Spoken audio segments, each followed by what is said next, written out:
നമസ്കാരം. യോഗ സൂത്രത്തിലെ 4-ാമത്തെ സൂത്രം നമ്മൾക്കൊന്ന് പരിചയപ്പെടാം. സൂത്രമാണ്, അഗാധ തലത്തിലുള്ള അർത്ഥമാണ് ഉള്ളത്. സൂത്രം എങ്ങനെയാണ്? വൃത്തി സാരൂപ്യമിതരത്ര.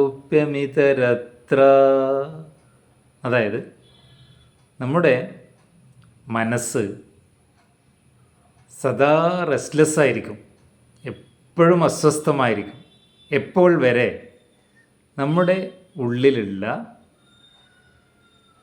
ഈ എല്ലാ സ്പന്ദനങ്ങളെയും, മനസ്പന്ദനം, ബുദ്ധിസ്പന്ദനം, ശരീരസ്പന്ദനം, ആനന്ദമയ സ്പന്ദനം, പ്രാണസ്പന്ദനം, ഈ 5 സ്പന്ദനങ്ങളും ഒരു സോഴ്സിലാണ് നിലനിൽക്കുന്നത്. അത് ശരീരമാകമാനം വ്യാപിച്ച് പുറത്തും കൂടി നിലനിൽക്കുന്ന നിശ്ചലത, അല്ലെ വേണമെങ്കിൽ ടെക്നിക്കലായി പറഞ്ഞ 0, അതിലാണ് ഈ പ്രക്രിയകളൊക്കെ നടക്കുന്നത്. അപ്പോൾ അതിലെത്തുന്നത് വരെ നമ്മുടെ മനസ്സ് റെസ്റ്റ്ലെസ് ആയിരിക്കും.